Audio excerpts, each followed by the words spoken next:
Hey everyone, it is Chantel Girardi from Online Business Marketing, and today we're going to be talking about unlocking your website's sales potential. I'm going to share with you 6 essential fundamentals to stop losing you sales and boost your conversions. Because a website with traffic or with no traffic, if people are not actually following through and making sales, your website is not working. And today I'm going to share with you the 6 fundamentals that I believe are the most important. And I'm going to show you some strategies that are going to stop your sales leakage on your website. That sounds real sexy, doesn't it? So it's really important to note that we live right now in a very competitive world, right? If you look at websites in the olden days, only like 5% of people had websites. Now everyone has a website. Right? But do they have a good website? One that's going to rank, one that's going to convert, one that's going to keep customers. So it is important to know that there is competition out there, and doing it the slack, sort of easy, non-care kind of way, or my favorite is when someone goes and makes themselves a website, is really, it's really important to note that it is going to make a difference between whether or not you get sales or not. It is absolutely crucial that you optimize your website and maximize your sales potential. So I'm going to share with you how sales are getting lost. And as I said, the 6 fundamentals. So starting with number 1, and believe it or not, some people don't even know what this is when I say pop-up. And I go, your pop-up. And they're like, what? What's your pop-up? Your pop-up is so incredibly powerful and fundamental on your website. And it is absolutely crucial how you use it. It can capture your audience's attention. It can generate you leads. It can, but only if it's thoughtful and specific. It has to be thoughtful and specific. There's nothing worse, and you'll know this, when you get onto a website, you just got there, you're just reading the first word, and boom, up pops a bloody pop-up, and you can't find the little crossy thing. Does that drive you nuts? Yes. That absolutely drives me nuts. It's the worst thing. So in fact, I really want you to have a look and pay attention to your pop-up and see whether or not when is your pop-up coming in? Because there's timing. You want people to read for about at least 20 to 30 seconds before the pop-up comes up. And I hate it when it takes up my whole screen. Do you hate that? When you're like in the middle of reading what it is, because you're there for a reason, and the next minute it's in the whole screen. Like, you can have the pop-up to the side. And then they hide where the cross is. So you're sitting there and you're just going like cross, cross, cross, cross, cross, cross, cross. And they've asked you to put in for a discount code, and I don't even know what they're selling yet. E-commerce ones, they're the worst, where they go, enter your email address now for 10% off. I'm like, I haven't even looked at what you're selling yet. I don't even know if I'm interested. Give me a bit more time, right? Give me a bit more time. So they have to be done strategically, and you have to consider the user's experience and the user's behaviors. And they can be used to offer things like incentives as discounts. And I found in e-commerce, generally discounts is the best way to go for e-commerce, because people just want a discount. So first-time buyers discount. But with service-based businesses, it's usually a free guide. It's a checklist, access to exclusive content. It needs to be something that is relevant to your audience, so that if they're not ready to buy just yet, they go, you know what? I'm happy to do this because I'm not quite ready to buy, but I'm happy to do this, and this is going to get them on their email list. So it's a great opportunity to gather people's information if they're not quite ready to buy. So an example would be get 10% off your first order, or join our newsletter for exclusive discounts. Okay. I'm not massive fan of, sometimes you do have to watch your language. And I think we did this with Sheridan. There was something there that makes me think of Sheridan's one, where if it says join our newsletter, so join our mailing list, everyone, when you say that, it's like, oh shit, I'm going to give them an email list, and they're just going to like spam with a whole bunch of stuff. But if you say like, enter your email address for exclusive offers, it's just a softer approach, and I find you might actually get a better response. But timing is important. So I'm sharing with you 3 ways that a pop-up on your website can make sales, and I'm going to share with you 3 ways a pop-up on your website can break sales. So number 1, for making sales, lead generation. A well-designed pop-up with a compelling lead magnet, so the title of the lead magnet's really important, can capture your visitors' attention and can provide and can get their contact information. By collecting these leads, you're building your email list, and of course can nurture them in email marketing campaigns and can enhance the conversions rates because they're getting all those touch points along the way. So you may not get the sale on the website right then and there, but you've captured them on the website, nurture them, and will get the sale later. I've had people 5 years later buy like a $5,000 program on an email, but that is because somewhere down the line they opted on the website. 5 years later, they've now bought a $5,000 sale because of the touch points.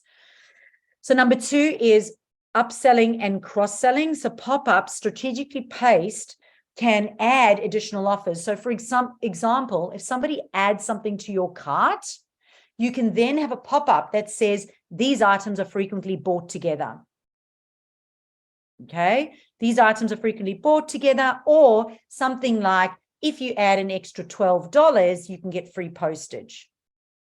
Okay, they're helpful little reminders, not just massive sort of buy. And again, how big it is, whether or not you can see the cross, the timing of it, and your language all makes a huge difference.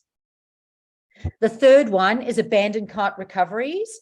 So pop-ups can leverage abandoned carts by using exit intent pop-ups that trigger when a user is about to leave the website. It can offer incentives. So, for example, if the pop-up senses that someone is going to abandon the cart and leave the site, you can actually set it up. And this is generally more e-commerce focused, because usually service-based, you'd have to direct someone to the website to make a purchase.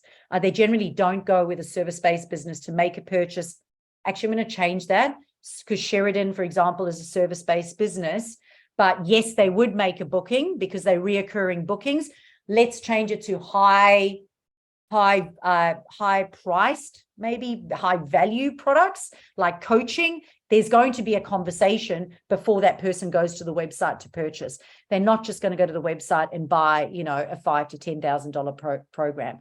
There has to be touch points beforehand. But using that pop-up when they're about to exit, to pop up and say, hey, little timer, if you buy in the next 5 minutes, we'll add this. You don't always have to discount. You can add something. So for example, Sheridan's on my mind because of what we've been doing recently. But yeah, she'll add an extra LED treatment. So if the pop-up can sense they're about to leave the website, and if they've already added it to the cart, it can pop up and say, hey, don't go. If you purchase now within the next 5 minutes, we can add on an extra LED service to your facial.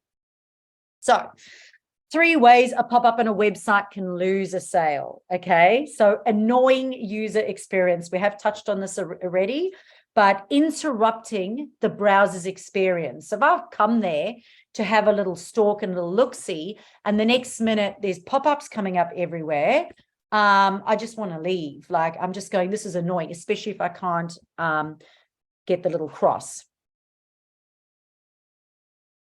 So can give a negative perception of your website and hinder people actually accessing content and learning more about your business. Number 2 is lack of relevance. So many a time people will have a pop-up and it's completely not relevant to the outcome of what they're expecting on that website. Okay, and just remember, a confused mind buys nothing.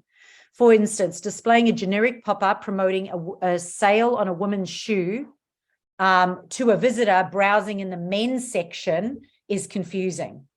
So that means they've set their pop-up to pop up on all the pages, but really they shouldn't have the pop-up popping up on the men's section if it's a woman's sale pop-up. Okay, so really important to have a look at that. And what is the third one? Overemphasis on promotion. So excessive use of pop-ups, buy, or trying to collect email addresses can deter visitors. Okay, if it's constantly pushing a sale. Yes, Angela? Quick question. So when you've got this pop-up and it's about a promotion or something like that, does it automatically then allow you to add people to your mailing list? Or do you have to specifically say, join my mailing list? The pop-up will come up. Yeah. They enter in their email address that is connected to your email platform. Yeah.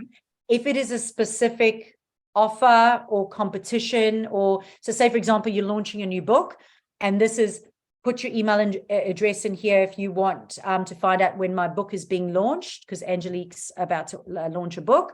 Mm-hmm. Then that you've got to make sure that you've set it up in your email marketing platform, that is a new book launch list. Okay, but it's then only giving me permission to promote to them in that particular context. I can't add them to my general. 100%. Ideally, you shouldn't, because then you've lied to them. Because people do this all the time. Oh yeah, 100%. They go and they add you to everything. 100%. Yeah. Yes, no, 100% it is getting done. But yeah, there is a way to do it or not to do it. We were recently talking with Daryl and Rachel about a coach at the moment that was promoting an offer, and they sent out an email to say, if you're not interested in this particular event that we're holding, unsubscribe, of which they did. However, this person continued to market to them about that event. So there was just, I reckon, an error in what they did. They haven't set it up correctly. So yeah, 100%. It should only then go on to that there, but they just, Angela, people don't know. People just don't know. They don't realize. They think, I'll just set it up. It'll just go to my email list. But we know better. Email lists have to be targeted. You have your email lists and they all need to be specific and targeted, or else you mess with the customer journey. It can be challenging to do. My business has transitioned to mostly startups now into small to medium-sized businesses, which means it's really hard unless I send out an email to say, put yourself on a list. Yeah. Cool. So pop-ups have the potential to drive sales, but they've also got the potential to lose sales.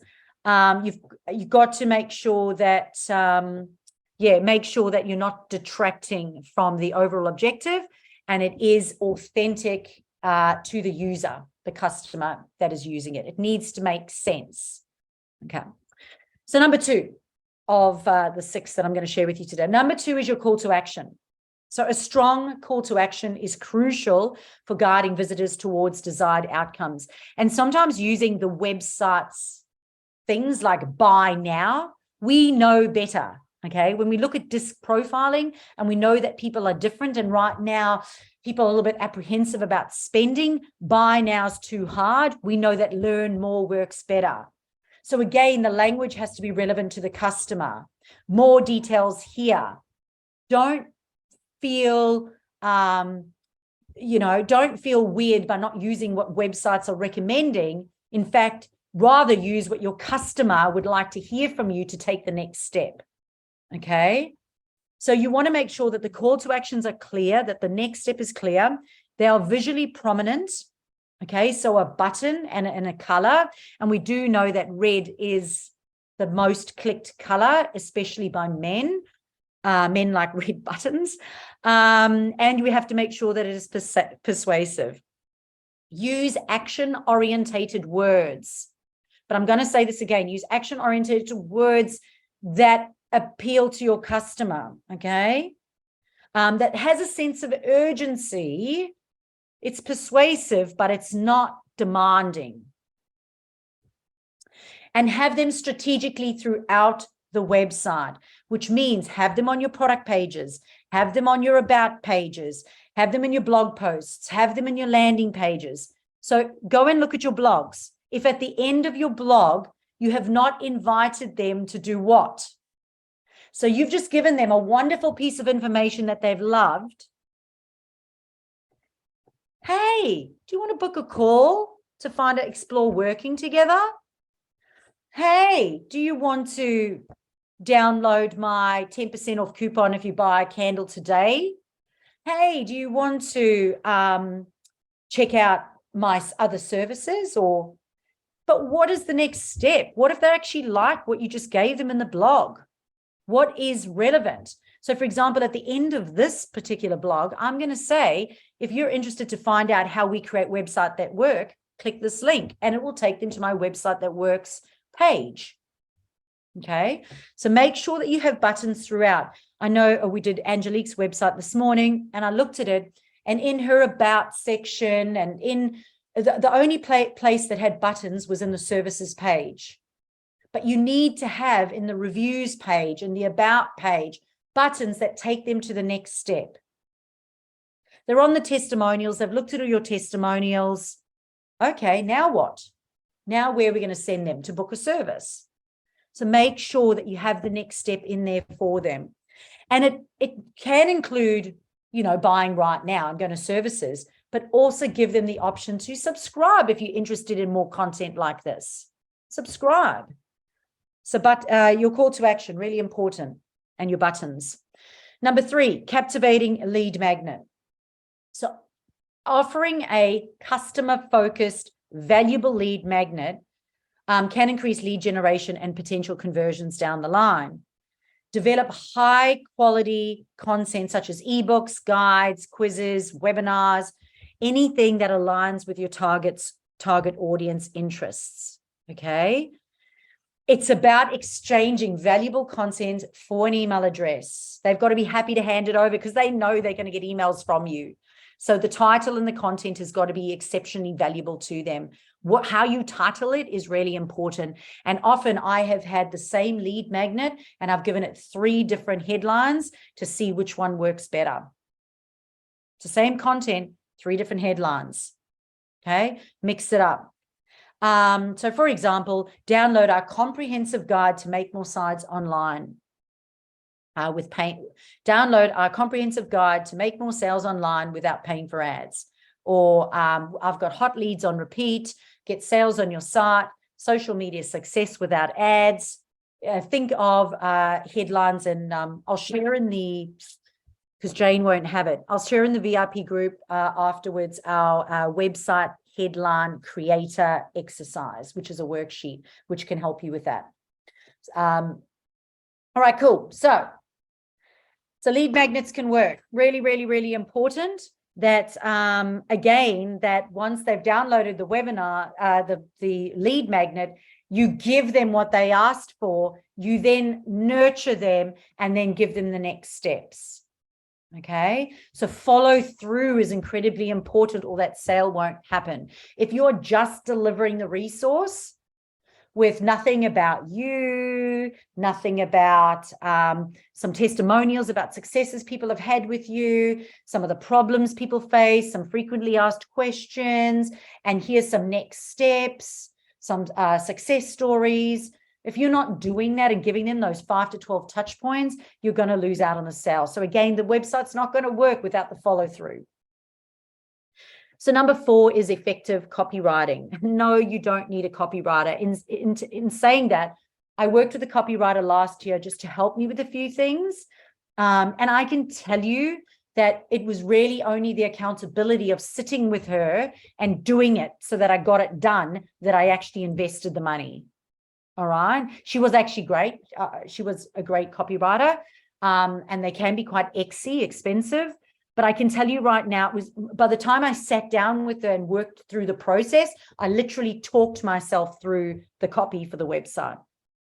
So as business owners who manage our own marketing, we have to be able to effectively communicate online and to people in networking and to people on the phone that we speak to and people that make inquiries. We have to effectively communicate what we do, right?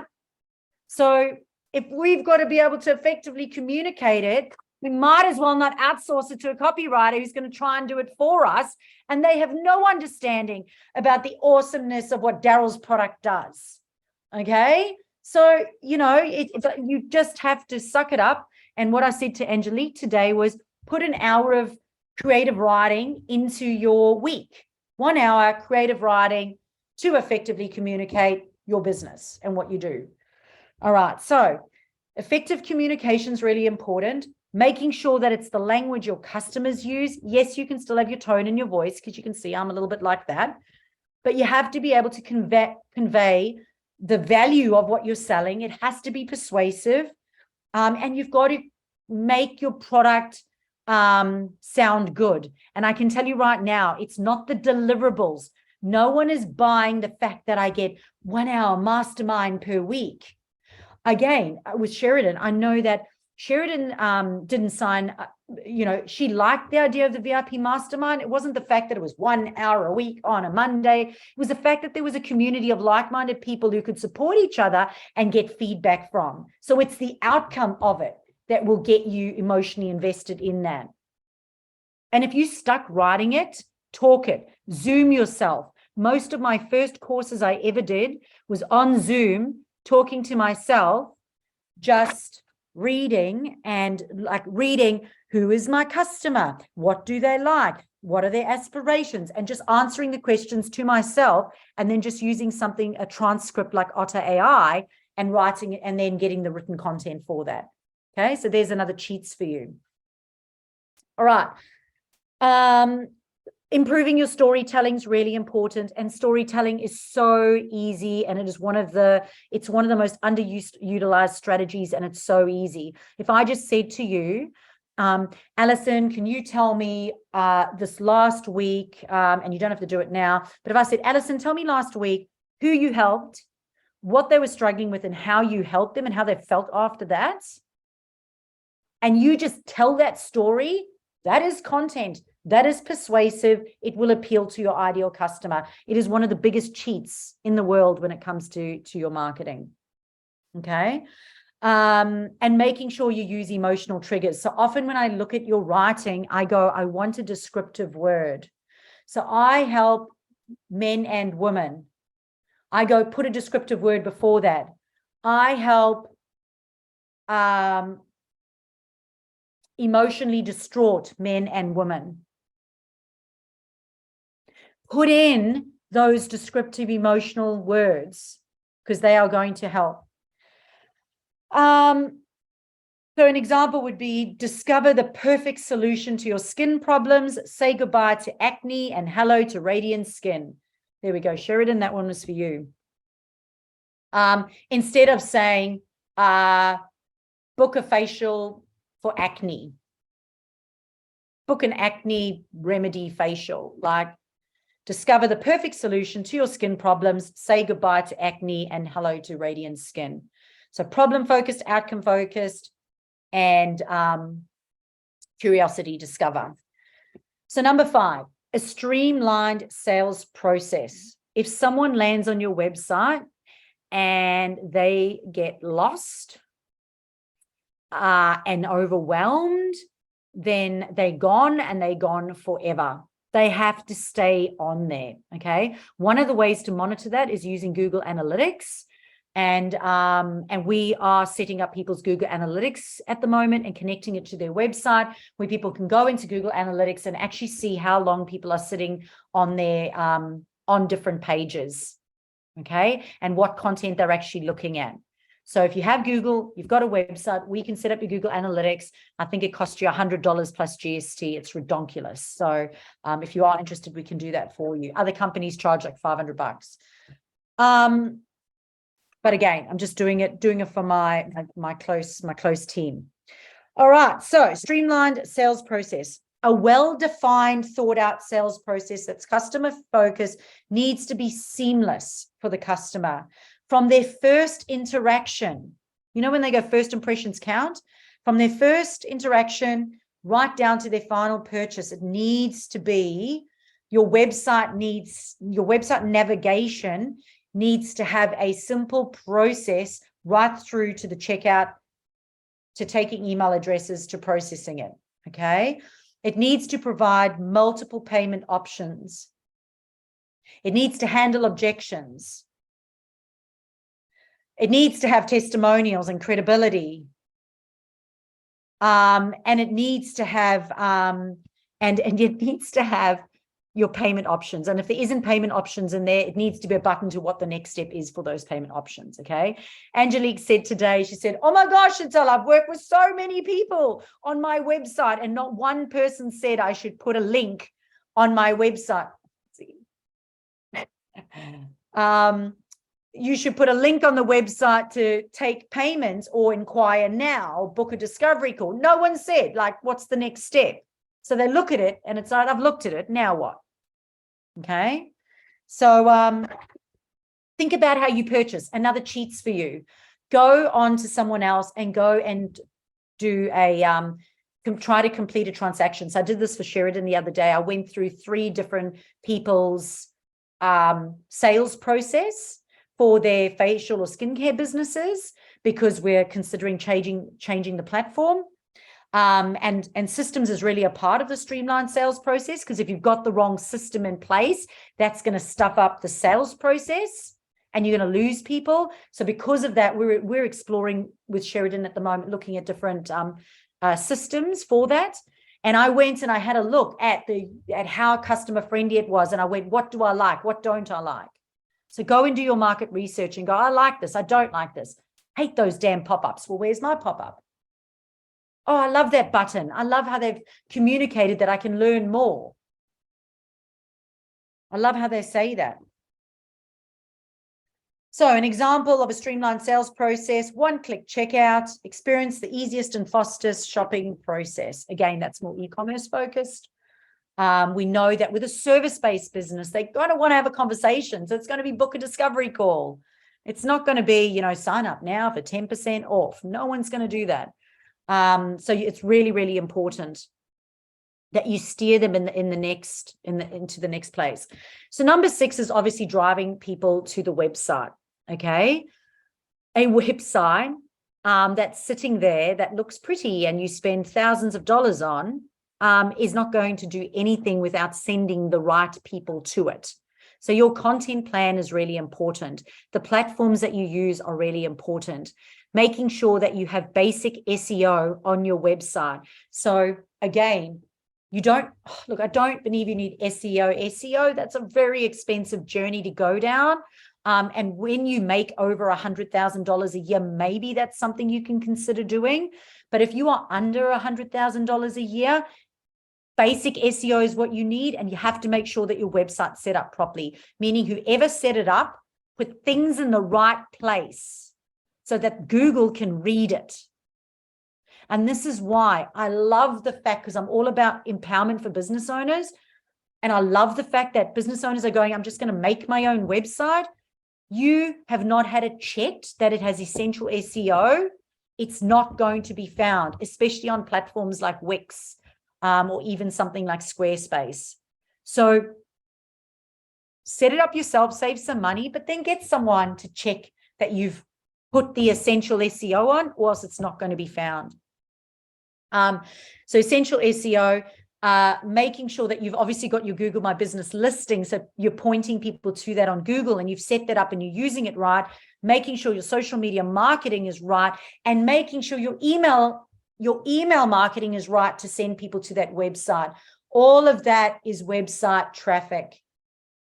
From your emails to your website, from Google to your website, from social media to your website.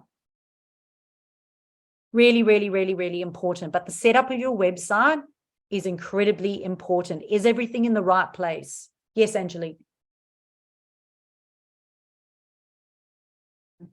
I was just trying, you said something about Google. What did you say? Google something? So everyone needs a Google My Business listing. Angelique, write that down for our tasks. We'll have a look. We're not there yet, but we will have a look. Your Google My Business is a social media platform. Google is the #1 search engine in the world. And they right now, after the conference that I was in last week, Google are behind, but they are accelerating because they are so resourceful. They are behind with AI, but because they have so much money and so much resources, they are going to advance and accelerate so much. But having a Google My Business listing and respecting it by posting in it weekly, making sure that you are using keyword searchable headlines, getting reviews, responding to those reviews, adding photos per month. That's what you need to do right now to look after that little Google. Doing that will help your ranking as well. So Angelique, I will go over that in our one-on-one sessions. So here's the thing. A recent study said that businesses that have these fundamentals mentioned above can experience a 25% increase in online sales compared to those that neglect those elements. So are you neglecting those elements? When last did you review those 6 fundamentals? Your pop-up, your call to action, your lead magnet, your copywriting, your streamlined sales process, driving website traffic. I know that I am constantly going and changing my sales process and my words on my website, because guess what? My customer changes. They changed in November last year. So language needed to change. Very important. But make sure that you have it in your diary, even if it's every 6 months, even if it's once a year, please, no less than that. Go and spend an hour and go, I'm sitting on my website, I'm working on my website sales process, because that is where you catch sales. Super important. So by incorporating these fundamental elements, you can significantly reduce sales leakages on your website, and you can increase conversions. So it doesn't matter how good your social media marketing is and your email marketing, you're sending people to the website, you're just losing them. Look at where they're being lost and fix it. Okay. In the chat box for our live audience today, put in out of those 6 things. So was it the pop-ups, the call to actions, the lead magnet, the copywriting, the streamlined sales process, or the website traffic? Which areas 1 to 6 do you actually need to focus on?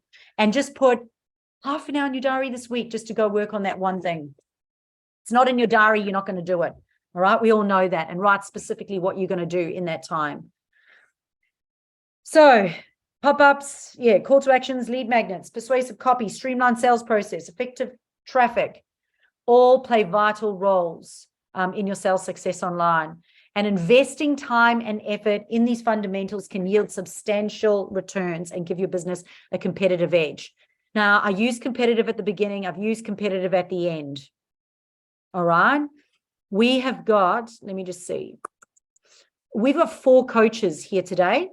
Angelique is a coach. Angela's a coach. I'm a coach. Allison's a coach of sorts. Okay. Jane, are you a coach? Yeah, yes and no. Right. We've got, okay, 3 or 4 coaches, 4.5 coaches here. At the end of the day, if you say, I'm going to help you with your overwhelm, the 4 of us are completely going to have 4 different ways that we're going to deal with helping with somebody with overwhelm. Does that make sense? You have to make that more customer and outcome focused, because else you're going to lose the customer to somebody else. So we're in a competitive age. There are more people online right now doing what you do, and they're getting savvy at it. So when do you work on your business sales process? I know I got a slap in the face last week. You think I whip you. I know Jane got a whip in last week, and I think somebody else got a whip in as well, but I had a few complaints about whips last week. I get a whipping every week. It's me I'm going to call it the rains, just raining you in, baby, just raining you in.